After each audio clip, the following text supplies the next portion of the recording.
So, good morning. Ayan. So, today is the day. Ngayon tayo pupunta ng mall. Sasama natin si Nanay Ma paggawa ng bagong salamin. Kasi a few days ago, sinabihan niya ako na yung luma niyang salamin ay malabo na. So, yeah. Ngayon natin siya isasama. So, ngayon, ang title ng video natin is Date with Lola. Date with Nanay. So, ida-date natin siya. So, papagawa tayo ng salamin, bibili tayo ng damit, ng sapatos, pabili ng bag. So, papagupit din, papakuli ng buhok, papaglinis ng kuko, tsaka ng sa paa. So, sana mag-enjoy siya sa video natin today. So, let's go!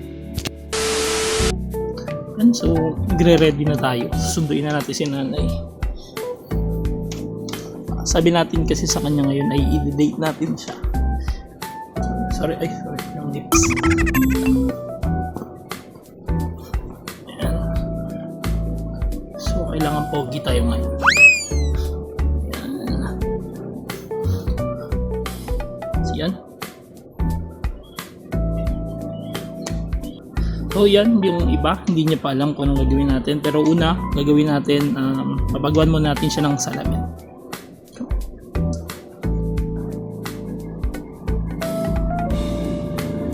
So, mukhang medyo okay na tayo. Shoes check.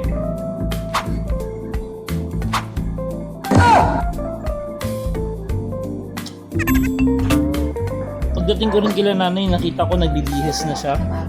Mukhang ready na para sa date. Pareho pa kami ng kulay ng damit. Ka-couple shirt pa magkakulay ng damit.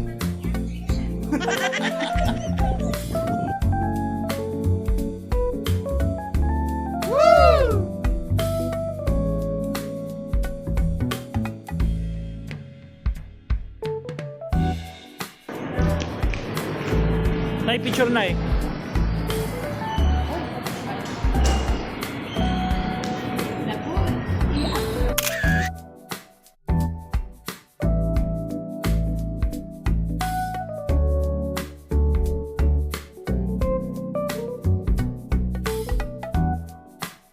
Sama mo si... Ilan po magpapa? So yan, nag-ikot-ikot na, naghanap-hanap na ng mapipiling salamin. Finally, may nakita na siyang nagustuhan niya. Babagay daw sa kanya kasi malaki yung salamin and bagay daw sa mukha niya pati ang kulay. So after makapili na ng salamin, so nag-proceed na kami sa eye test para malaman kung ano ang tamang grado ng mata. And maya-maya lang, while doing the check-up, ay tinawag ako ni Doc sa loob to check yung status ng mata. And sad news ay hindi na raw pwedeng malagyan ng salamin ng mata niya unless ma-check ng ophthalmologist, kasi meron na siyang malaking katarata doon sa may right side ng mata niya na nagpo-cause na ng parang blockage ng paningin. So hindi na raw effective ang salamin and hindi na rin siya actually ma-reading ng machine. Dito medyo naramdaman kong nalungkot si Nanay nung narinig niya yung sinabi ng doktor na news about dun sa mata niya.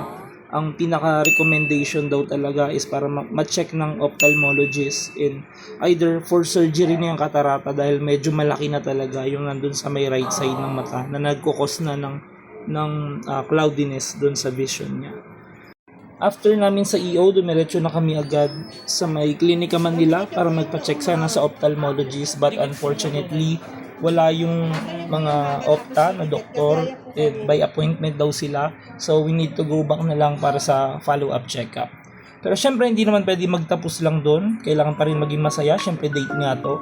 So makikita nyo, dinala na namin siya sa David Salon para maituloy ang pagpapalinis ng kanyang mga uko at mga paa.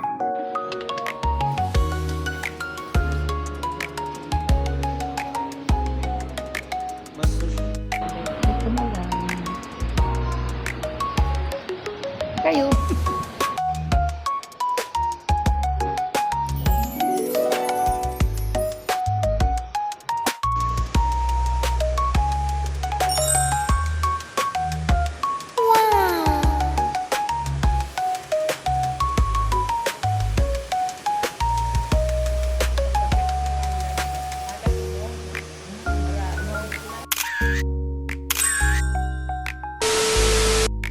Papunta na tayo ngayon sa bilihan ng mga damit para bumili ng mga damit at sapatos.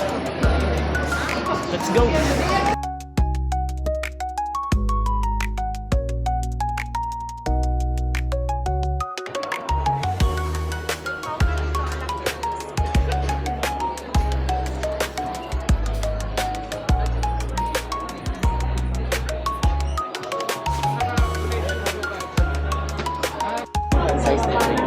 Yeah.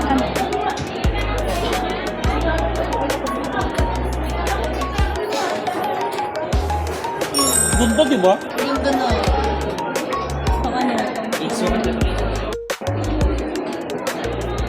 Mga hurado. Ganda pa rin.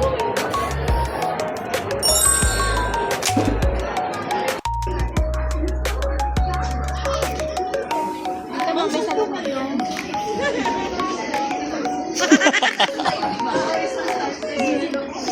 Ito na yung salamin, oh.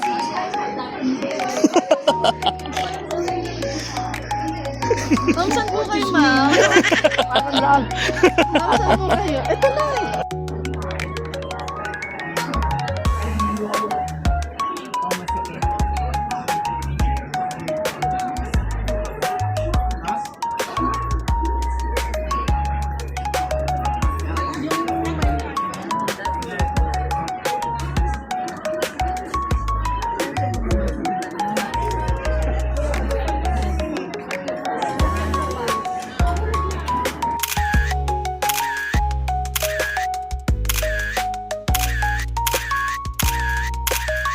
And so marami pa kaming pinuntahan pero di na namin nakunan kasi sa point na to pagod na ang lola nyo. Pati yung hair and color, haircut and all, hindi na natuloy. Sa part 2 na lang siguro. Pati yung full body massage na gagawin sana natin or treat natin sa kanya. Pero sige, sa susunod na lang to, sa part 2 na lang natin ibibigay para sa susunod na video. Thank you and see you until next time.